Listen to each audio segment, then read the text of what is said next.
Ini adalah surat dari Bapak Rasdullah, seorang tukang becak yang komplain ke Presiden Joko Widodo kenapa tidak boleh ada becak ini padahal hanya di pasar dan gang-gang sempit. Kok Gojek dibela tapi becak enggak begitu. Nah, kita dengarkan ini ada statement dari Gubernur DKI Basuki Cahayapurnama. Silakan. Datang ke saya bilang galau gitu loh. Dia alasannya masa kita nggak punya hak untuk usaha. Saya bilang hak usaha ada tapi becak nggak bisa. Dulu kan saya toleransi, hanya jualan di dekat pasar, di gang-gang boleh. Lama-lama dia makin ke jalan raya, sampai jalan bypass ada. Katanya mereka ramah lingkungan, Pak. Aduh, kalau ramah lingkungan balik lagi zaman Baheula aja. Tapi dikasih alternatif nggak punya Diakomodasi dengan kerja yang lain gitu loh. Bertahap dong, itu juga banyak orang dari luar daerah datang yang ngongkosin itu juga becak dari daerah, dibawa-bawa lagi. Ya nggak bisa lah, kita udah ada perda, udah setengah mati jadi mantak Wio. Oke, memang sudah ada peraturan dari Pemprov DKI kalau terkait becak ini memang tidak boleh dari sejak tahun 2007. Yaitu H dan juga S ataupun J. Dan hingga akhirnya Wayan Mirna Salihin kejang-kejang dan dibawa ke klinik dalam mal tersebut dan meninggal beberapa jam kemudian. Ya, saya bisa lihat dari kejauhan saat ini. Apakah kameramen bisa mendekat? Ayo, kita bisa melihat bahwa Jessica saat ini, teman campers bisa mendekat menuju ke, saat ini Jessica sudah masuk ke dalam pintu di Reskrimum dan sudah ditanyai oleh beberapa rekan wartawan. Setelah 30 menit yang lalu, Jessica tiba di Kompleks Polda dan tadi sempat enggan untuk masuk atau turun terlebih dahulu dengan dalih atau alasan menunggu jumlah wartawan yang lebih banyak agar ia tidak dua kali memberikan keterangan kepada rekan-rekan media. Dan sampai saat ini kami masih menunggu keterangan yang sedang disampaikan oleh Jessica. Tadi Jessica tampak didampingi oleh sepertinya tim kuasa hukumnya dan ada satu perempuan yang mendampingi Jessica Kumala Wongso yang masuk ke dalam ruangan di Reskrimum Polda Metro Jaya. Saat ini proses pemeriksaan Jessica tersangka kasus pembunuhan Mirna masih berlangsung di Polda Metro Jaya dan untuk mengetahui informasi terkini dari sana kami ajak Anda bergabung bersama dengan rekan kami ada reporter Rahka Susanto di sana. Rahka, bagaimana jalannya pemeriksaan Jessica sejauh ini? Oke, dari pantauan kami sampai dengan saat ini Jessica masih berada di dalam ruangan pemeriksaan di Direskrimum Polda Metro Jaya. Tidak ada pihak kepolisian yang memberikan keterangan kepada wartawan sejauh ini. Meskipun demikian dari informasi yang kami dapatkan bahwa pemeriksaan Jessica di siang hari tadi ini tidak didampingi oleh tim kuasa hukum, namun tim kuasa hukum Jessica sendiri sudah memberikan arahan-arahan terkait apa saja yang nantinya harus Jessica ungkapkan dalam pemeriksaan kali ini. Pemeriksaan kali ini juga untuk meyakinkan kembali berbagai macam statement-statement yang disampaikan oleh Jessica Kumala Wongso, dikarenakan pihak kepolisian sendiri sudah merilis bahwa ada perbedaan statement yang berubah-ubah yang dilakukan oleh Jessica Kumala Wongso dalam beberapa kali pemeriksaan.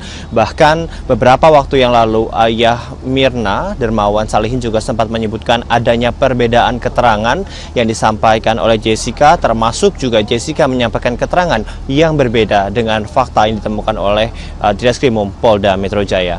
Zakia. Raka, kalau kita tahu beberapa kali pemanggilan kemarin Jessica ini didampingi oleh pengacaranya atau kuasa hukumnya. Apakah kali ini sudah ada informasi yang Anda dapatkan terkait dengan kehadiran kuasa hukum Jessica untuk pemeriksaan kali ini?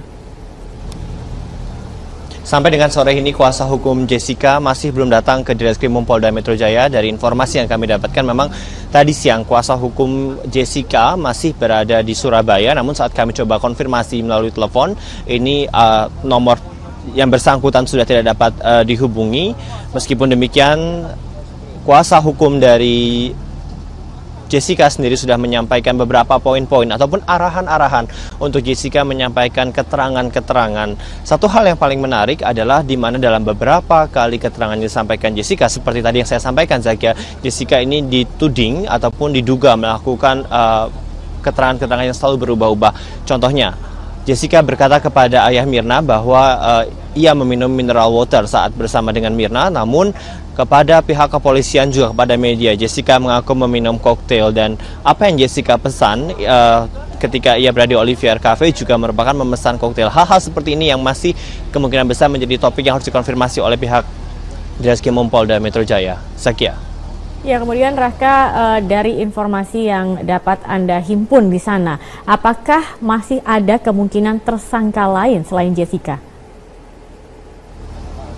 Zaki, ini pertanyaan besar dikarenakan sampai dengan saat ini kami juga masih menunggu konfirmasi dari pihak kepolisian. Apakah memang ada keterlibatan pihak lain atau Jessica melakukan kerjasama dalam proses dugaan membunuh Mirna, yang sampai dengan saat ini pihak dari kepolisian juga masih mendalami kasus ini. Apakah memang Jessica ini ada kerjasama dengan pihak lain? Meskipun demikian, sebenarnya kalau kita mereview jauh, polisi ini sangat berhati-hati sekali dalam menetapkan satu tersangka.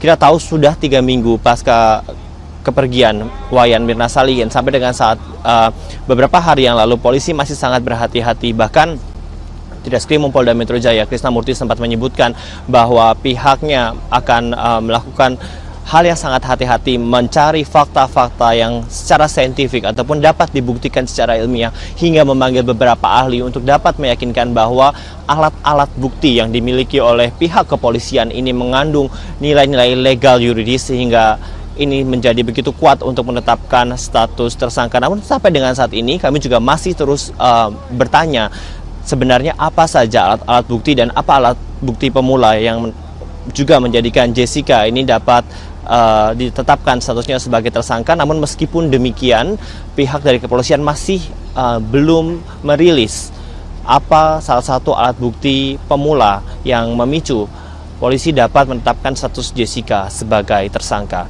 Zakia. Ya, baik, terima kasih Rahka Susanto atas informasinya. Nanti kami akan kembali.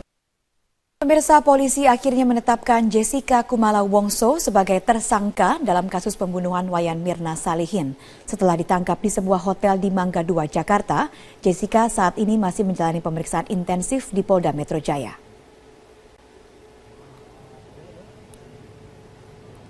Jessica Kumala Wongso digelandang petugas dan tiba di Polda Metro Jaya pada pukul 9:07 pagi ini.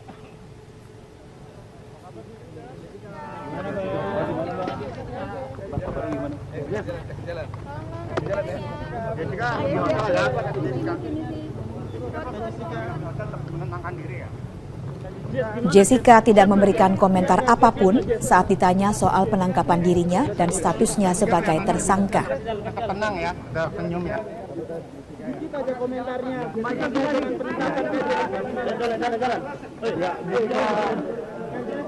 Jessica langsung dibawa ke ruang Ditreskrimum Polda Metro Jaya untuk menjalani pemeriksaan.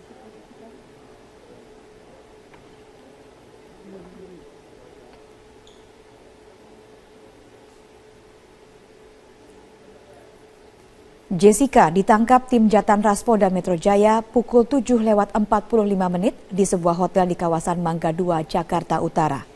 Penangkapan dilakukan setelah pada Jumat malam polisi menetapkan Jessica sebagai tersangka pembunuh Mirna. Polisi menyebut telah memiliki satu alat bukti kuat bahwa Jessica adalah pelaku pembunuhan Wayan Mirna pada 6 Januari lalu.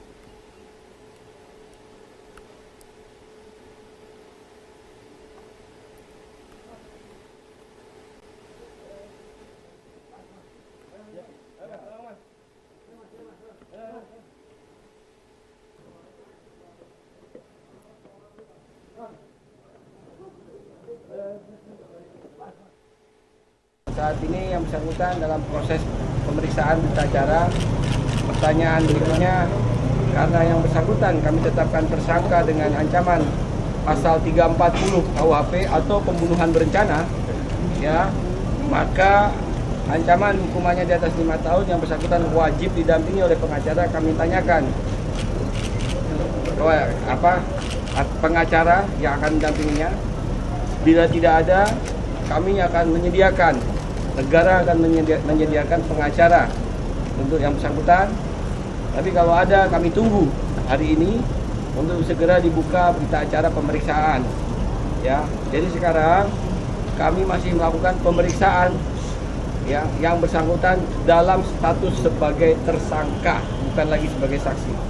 Kapolda Metro Jaya Irjen Pol Tito Karnavian menyatakan polisi memiliki waktu 24 jam untuk menahan tersangka pembunuhan Mirna Jessica Wongso. Penahanan dilakukan jika kepolisian menemukan 2 alat bukti kuat. Tito juga menambahkan merupakan hak subjektivitas penyidik untuk melakukan penahanan terhadap Jessica atau tidak. 24 jam kita miliki waktu untuk melakukan pendalaman, kemudian apakah kita ingin melihat apakah ada bukti tambahan lainnya dari 1 alat bukti, masih ada 4 mungkin alat bukti lain. Kalau ditemukan minimal 2, bisa saja ya, kita melakukan penahanan. Kalau dia nggak ada kekhawatiran melarikan diri, tidak mengulangi pidananya, ya, tidak menghilangkan barang bukti, itu dapat tidak dilakukan penahanan. Tapi kalau undang-undang memberikan kewenangan subjektif kepada penyidik. Subjektif itu artinya pada pendapat masing-masing penyidik. Kalau penyidiknya beranggapan dia mungkin melarikan diri, ada potensi untuk menghilangkan barang bukti, mengulangi pidana, dan dia penyidik beranggapan perlu ditahan, ya tahan. Dan pemirsa, untuk mengetahui informasi terkini pemeriksaan tersangka